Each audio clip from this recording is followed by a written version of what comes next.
뭐 그렇다고 낙관론도 아니라고 말씀을 하셨습니다.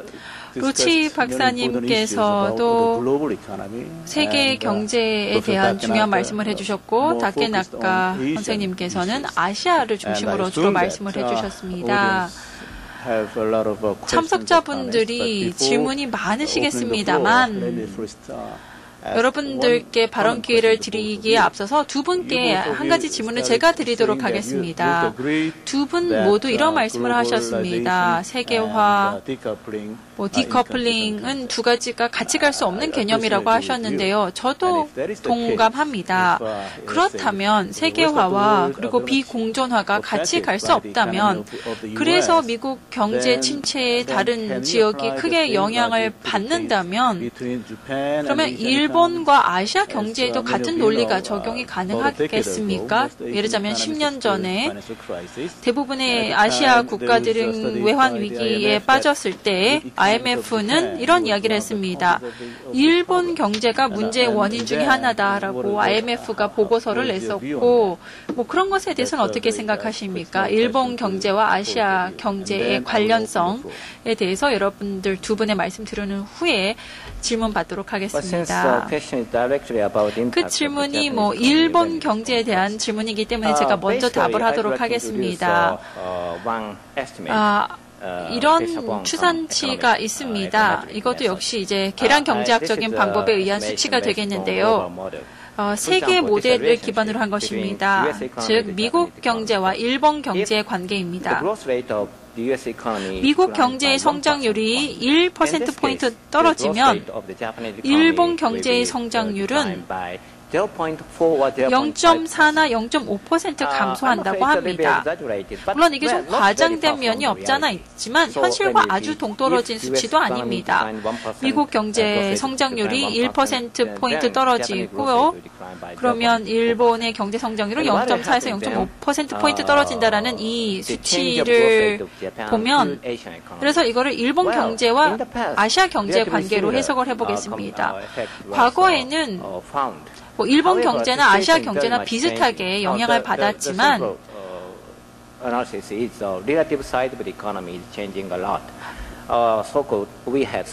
이른바 일본이 과거 10년이 잃어버린 10년이었습니다. 성장률이 1%밖에 안 됐죠. 90년대에는. 그런데 그 사이에 한국도 중국도 훨씬 더 빨리 성장을 했습니다.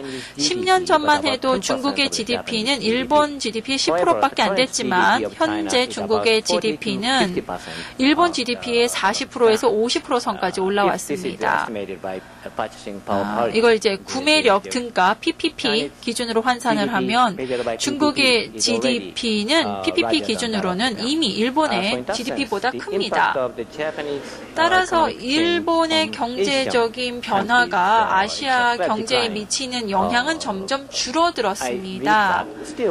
그럼에도 불구하고 중요한 점은 영내 교역이 빨리 증가를 했다라는 거죠. 일본 경제도 이제는 깊이 아시아 경제에 통합이 되어 있습니다. 따라서 뭐 수요 측면뿐만 아니라 공급 측면에서도 아시아는 서로 영향을 민감하게 주고받는 관계가 되었습니다. 이것을 저희가 분명히 인식을 해야 합니다. 저도 그 말씀에 대해서 한 가지 새로운 측면을 추가를 했으면 합니다. 그 디커플링, 비공존화에 대해서 이야기가 있었습니다. 디커플링에 대해서 꼭 말씀을 제가 드려야 하는 점은, 특히 아시아 분들에게 제가 꼭 드리고 싶은 말씀은 이겁니다. 저에게 이런 말씀하시는 분들이 있습니다. 자, 보십시오. 뭐 로치 박사가 하는 이야기는 뭐 다 이론적인 근거는 있는 것 같은데 지금까지의 증거를 보면은 로치 박사님의 말씀이 틀리지 않느냐. 그러자면은 미국이 한 1년쯤 경기가 썩 좋지 않았는데도 아시아는 계속 잘 성장을 한다. 그래서 뭐 아시아는 박사님의 이론을 무시하는 것 같은데 어떠십니까? 라고 저한테 질문하는 사람들이 있습니다. 그런 질문을 받으면 저는 이렇게 답을 합니다. 미국이 1년 동안 경기가 둔화가 되었습니다만 미국에서 나타났던 경기 둔화는 주로 신규 주택 건설 쪽이 둔화가 되었습니다. 신규 주택 건설은 가장 덜 세계화가 되어 있는 미국 경제입니다. 아시아가 얼마나 연계가 되어 있느냐 아니냐라는 것에서는 아직까지는 테스트가 시험이 되지 않았다고 생각을 합니다. 제가 생각하는 것은 앞으로 한 1년 사이에 미국의 경기가 신규 주택 건설에서 일반 소비로 둔화가 넘어갈 것이라는 거죠. 그리고 미국의 소비는 세계에서 가장 세계화되어 있는 것입니다. 예를 들면 작년에 미국이 수입을 한 물품이 2조 2천억 달러 어치가 되는데요. 미국의 소비가 감소함에도 아시아가 계속 성장을 하면 물론 제 이론이 잘못되었을 겁니다. 그러면 그때 가서 저는 디커플링이 나름 지지를 할 만하다라고 생각을 하겠습니다. 예를 들면 아시아가 대외적으로 또 거시 경제학적으로 의존도가 많이 분산이 되었다라고 그때 가서는 믿겠습니다만 제가 별로 틀릴 것 같지는 않습니다.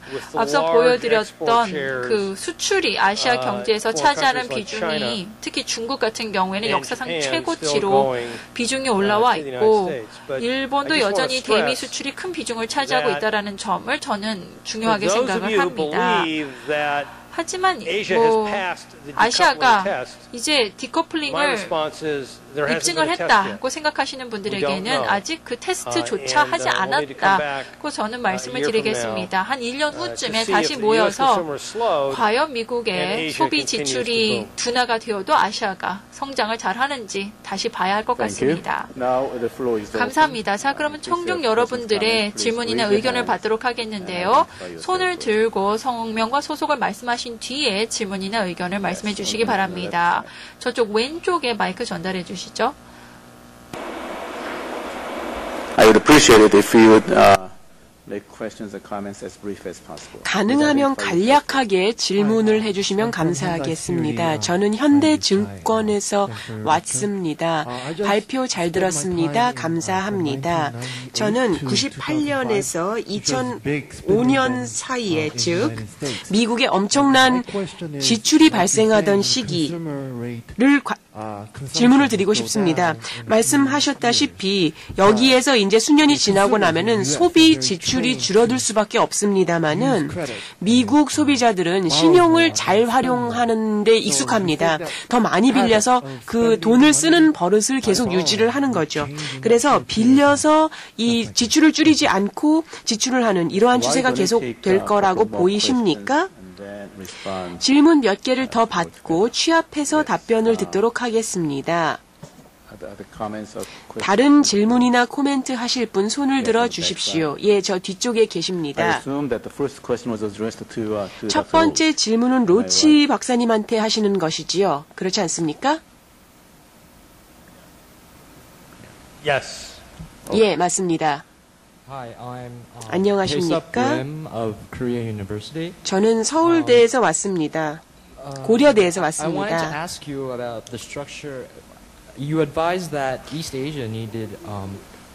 말씀하시기를 동아시아가 구조개혁이 무엇보다도 필요하다라고 이 다케나카 소장님께서는 말씀을 하셨습니다마는 정책 입안자로서는 이러한 구조개혁의 가장 중요한 게 무엇인지 여쭙고 싶습니다.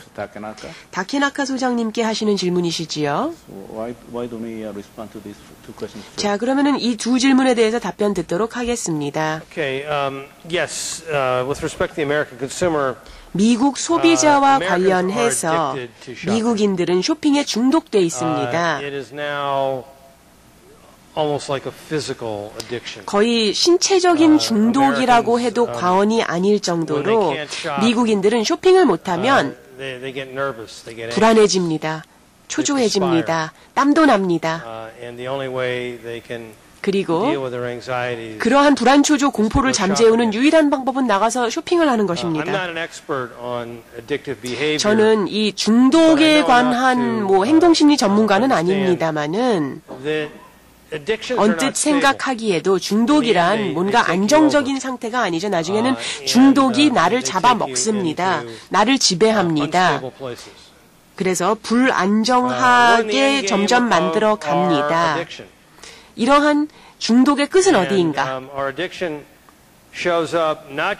미국인의 이러한 쇼핑 중독은 소비 지출이 크다는 것뿐만이 아니라 저축률 면에서도 부진하여서 엄청난 경상수지 적자로 이어지고 또 아시아에 계신 여러분에게 엄청난 많은 의존을 하게 되었습니다. 아시아 지역의 저축된 자금을 가져와야 쇼핑을 계속할 수 있는 것이지요.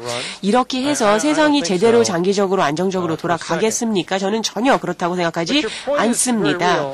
그런데 굉장히 현실적인 점을 지적해 주셨습니다. 미래 경기를 예측하는 사람으로서 미국 소비자에게 어긋나는 베팅을 하는 것은 바람직하지 않습니다. 왜냐? 미국 소비자는 무슨 수를 써서라도 계속 그 쇼핑 중독을 유지를 하거든요. 그런데 이 소비자의 소비 배후에 있는 도인을 지난 수년간 관찰해 보셨다면은 신용카드 때문도 아니고요. 자기 집을 놓고 이것을 담보로 주택담보대출을 받아서 소비를 충당해 왔습니다. 그리고 그것이 가능했던 것은 이 주택가격이 이례적으로 역사상 가장 높은 수준으로 상승했기 때문이며 이 홈 모기징 리파이낸싱을 굉장히 손쉽게 할 수 있었기 때문이었습니다. 10년 전만 하더라도 이 주택담보대출을 다시 재조정하는 것은 어려웠습니다. 변호사도 필요했고요. 모기지 대부기관도 필요했고 그야말로 수백 장의 문서에 서명을 해야 했겠고 권리관계도 조사를 해야 했었는데 이제는 그냥 맘먹고 인터넷 앞에 앉아가지고 클릭만 하면은 모든 게 다 됩니다. 그러면은 짜잔 대출이 됩니다. 굉장히 쉬워졌습니다. 또 저렴했고요. 발표에서 제가 했던 얘기를 거듭 강조합니다마는 여기서 변한 것은 자산 가격이 기록적인 최고치에서 기록적인 낮은 수치로 빠른 시일 내에 폭락했다는 것이며 그래서 주택을 담보로 신용 대출을 할 수 있었던 그 범위가 굉장히 크게 줄어들었다는 것입니다. 그래서 말씀하신 대로 쇼핑 중독인 미국 소비자는 당분간 발한 현상, 땀을 흘릴 겁니다. 왜냐하면 그 쇼핑 습관을 계속 전처럼 유지하기가 점점 힘들어질 것이기 때문입니다. 왜냐? 부동산 시장은 그리고 모기지 시장은 반대 방향으로 갈 것이기 때문입니다. 감사합니다. Well, what kind of reform is needed? 어떤 개혁이 필요한가라는 질문을 해주셨습니다. 어떤 것이 개혁을 하기에 좋은 구조이냐? 쉽지 않은 질문입니다. 왜냐하면 한국의 경우는 한국만의 문제가 있고 중국은 중국만의 문제, 일본은 일본만의 문제가 있기 때문에 나라마다 다를 텐데요. 저는 일본의 경우를 말씀을 드리겠습니다. 일본에서 필요한 개혁은 두 가지가 있습니다. 첫 번째는 수동적인 개혁이고요. 두 번째는 적극적인, 능동적인 개혁입니다. 일본의 경우에는 5년 전에 필요했던 수동적인 개혁 중에 하나가 바로 그 부실채권 NPL을 처분하는 것이었습니다. 부실채권 5년 전에 개혁을 했지만 아직도 남아 있습니다. 이런 NPL과 같은 이러한 그 정리 활동은 이런 것은 수동적인 그러한 개혁이겠죠. 반면에 능동적인 개혁도 필요합니다. 세계화 가 급속하게 진행이 되고 있고 인구 분포학적인 변화도 급속하게 진행이 되고 있습니다. 이러한 변화 추세에 능동적으로 대응하기 위해서는 훨씬 더 적극적인 형태의 개혁이 필요합니다. 이것이 적극적인, 능동적인 개혁이죠. 예를 들자면 일본의 그 우정국 민영화를 예로 들겠습니다. 노령화 사회에 들어가고 있고 곧 총인구가 감소하는 국면에 들어갈 것이기 때문에 작은 정부를 꾸려가는 것이 중요하다고 생각합니다. 작은 정부를 만들어 놓지 않으면 젊은 세대들에게 너무 부담이 될 것이기 때문입니다. 경제를 계속 활력 있게 유지를 하면서 젊은 세대에게 주는 부담을 줄이기 위해서는 작은 정부를 만들어야 하고 작은 정부의 상징이 바로 일본 우정국의 민영화였습니다. 일본 우정국은 가장 큰 규모의 정부 조직이었습니다. 일본에서요. 그리고 일본 우정국은 엄청난 예금이 있었습니다. 220조 이엔의 예금을 갖고 있는 세계 최대의 은행이지만 이것을 일본 정부가 소유를 하고 관리를 하고 있었기 때문에 그것을 민영화를 하기로 했던 것입니다. 또 한 가지 이런 예를 들도록 하겠습니다. 서울 역사가 있겠죠. 서울역이 있듯 동경역이 있습니다. 동경역은 동경의 관문입니다. 동경역은 따라서 상징적으로도 중요한 의미가 있는데요. 동경역 앞에 가면 고층 건물들이 50층, 60층 고층 건물들이 있지만 그 바로 모퉁이를 돌면 일본 우정국 사무소가 있는데 5층짜리 건물입니다. 다른 건물들은 50층까지 올라가는데 이 일본 동경에 있는 우정국 사무실은 5층밖에 안 됩니다. 정부 조직이기 때문에 정부 조직은 부동산 사업을 못하게 규제가 되어 있어서 그 땅을 그냥 5층 건물을 올리고 쓰고 있었습니다. 이제는 민영화가 되었기 때문에 부동산 개발을 할 수 있게 되었습니다. 이렇게 하면 자원이 최적으로 분배가 될 것입니다. 현재 동경 중심부에 있는 부동산이 효율적으로 사용이 안 되고 있습니다. 그런 의미에서도 민영화가 중요했고요. 자, 그러면 다음에는 어떻게 해야 할까요? 저는 개인적으로 동경대 민영화를 제안을 하고 있습니다. 글쎄, 서울대 분들은 어떻게 생각하실지 모르겠네요. 서울대 민영화에도 합의를 해주시는지 모르겠는데 의외로 동경대 교수님들 중에서 우정국의 민영화는 적극 찬성을 했는데 동경대 민영화는 또 반대를 하시는 분들이 계십니다.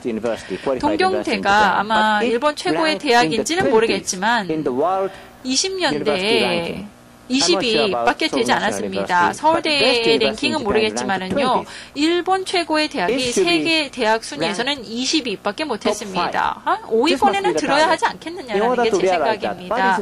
동경대를 5위권 안에 넣으려면 어떻게 해야 할까? 중요한 것은 동경대의 경영을 자유화를 시켜야 한다는 겁니다. 지금은 여러 가지로 정부가 개입을 하고 있지만 동경대를 민영화를 시키고 경영을 자유화를 시키는 것이 중요하다고 저는 생각을 합니다.